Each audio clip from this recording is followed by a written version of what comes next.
Today, the U.S. Federal Reserve Chair Jerome Powell says the Trump administration's move to launch an investigation into his handling of renovation works at the Fed's headquarters is part of a pressure campaign aimed at influencing monetary policy. It comes after the Department of Justice served the Fed with grand jury subpoenas and threatened to indict Powell. President Trump has repeatedly criticized Powell for not cutting U.S. interest rates more aggressively. He's also threatened to fire him.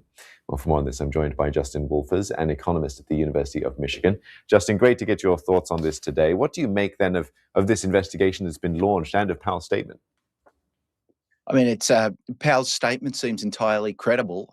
The idea that the Federal Reserve Chair has done anything wrong with the renovations of a building seems beyond plausible. The idea that President Trump has used his Justice Department not for justice but for recrimination is now a pattern.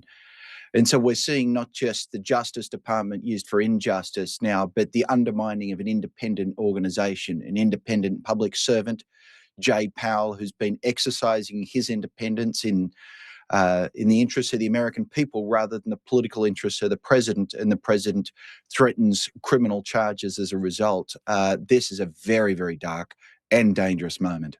Oh, is this unexplored territory, perhaps? I mean, have we ever seen this before? There's been friction between presidents and Fed chairs in the past, but this is a whole other level, isn't it? Well, it depends how you look at it. Argentina's done it, Russia's done it, Turkey's done it, Venezuela's done it, and Zimbabwe's done it. So it's not unprecedented. It's a thing that tin pot dictators do. And it's a thing that tin pot dictators do right before starting a hyperinflation and destroying their own economies. In American history, it's unprecedented. Independent public servants are meant to do their jobs independently without fear or favor. That's what Chair Powell has done. The decision-making power over monetary policy, Congress gave that to the Federal Reserve. It did not give it to the president. The president doesn't like what the Fed is doing and is now threatening criminal charges as a result of not doing what he wants. And you referenced other countries there that have done similar things and the impacts that has led to. So just paint a picture for us here when it comes to the US then. What is at stake?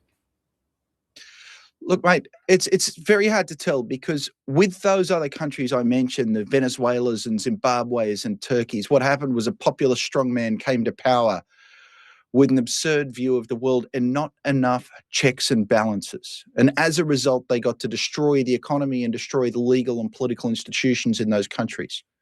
The question is, does the US have sufficient checks and balances to prevent its current leader from following down the path of those other tin pot dictators? If he succeeds at what he's doing right now, that would be a very grim admission that there are no checks, there are no balances. And what reactions are you expecting to see when markets open? I expect them to be very unhappy about this. But here's the thing. Is this just another outrage news cycle and Trump will wake up tomorrow and call the whole thing off?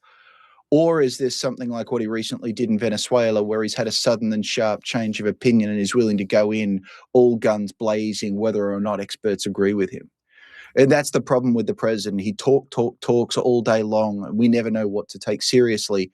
If this is taken seriously, or at the point at which markets believe it will be taken seriously, you could expect a very sharp and dramatic market impact. Justin, great to get your thoughts as always. Justin Wolfers, economist at the University of Michigan.